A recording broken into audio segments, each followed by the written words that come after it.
রাজধানীর ধানমন্ডির শঙ্কর এলাকায় দেশীয় অস্ত্র নিয়ে একদল সশস্ত্র ব্যক্তির মহড়ায় এলাকায় আতঙ্ক ছড়িয়ে পড়ে। আতঙ্কিত হয়ে স্থানীয়রা মসজিদের মাইকে ঘোষণা দেন মহল্লায় ডাকাত দল প্রবেশ করেছে।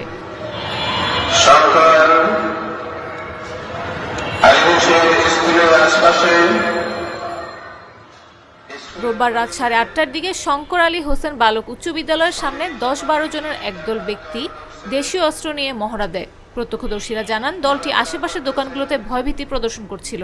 আতঙ্কে ব্যবসায়ীরা দ্রুত দোকান বন্ধ করে দেন এবং সাধারণ মানুষ নিরাপদ স্থানে চলে যান।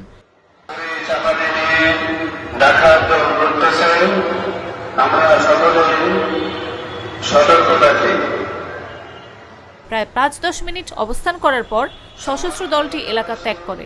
ঘটনায় আতঙ্কিত হয়ে স্থানীয়রা মসজিদে মাইকে সতর্কতা প্রচার করেন।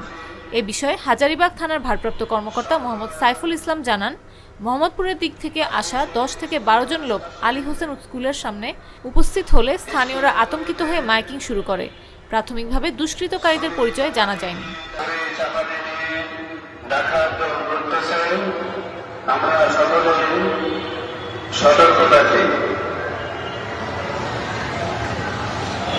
সম্মানিত